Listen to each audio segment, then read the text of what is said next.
What if the U.S. and Russia had a nuclear war? If they each used their current nuclear arsenals, they would burn every major city and industrial area in each country. Professor Alan Robach, a climatologist and distinguished professor from the Department of Environmental Sciences at Rutgers University, answered this question.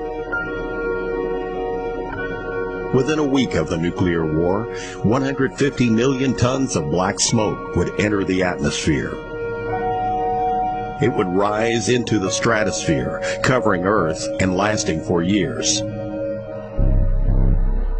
The black smoke absorbs sunlight, preventing it from reaching the surface. 2 weeks after the war, as the smoke spreads around the world, it gets dark and cold at the surface. The sunlight that is absorbed by the smoke in the upper atmosphere heats it, destroying the ozone layer. This lets dangerous ultraviolet UV radiation to reach the surface. Even though some of the UV will be absorbed by the smoke, much more gets to the surface. UV radiation destroys DNA, the building blocks of life, which will lead to increased cases of cancer. After 2 months, temperatures over all continental land regions plummet below freezing. And now we have a nuclear winter. Agriculture grinds to a halt and will not be possible for several years.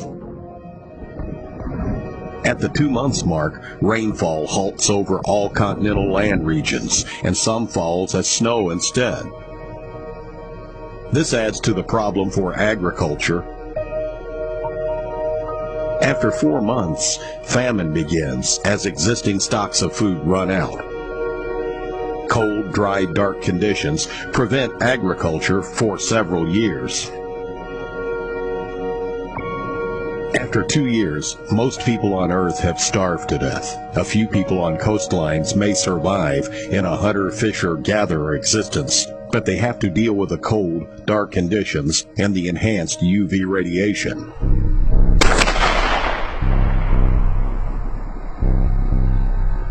The number of survivors will be very low, and most will be in the southern hemisphere, far from the bombs, and surrounded by a warm ocean that will reduce the cooling. Year 4. Later, temperatures slowly begin to rise, but will not be back to pre-war conditions for another 20 years. Rainfall also slowly begins to rise.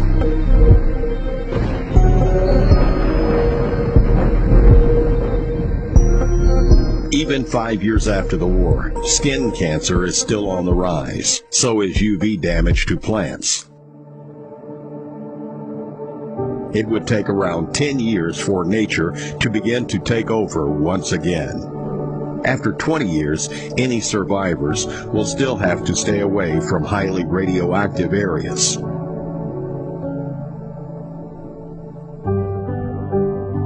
All this can happen with the currently operational 4,000 nuclear weapons in the U.S. and Russian arsenals.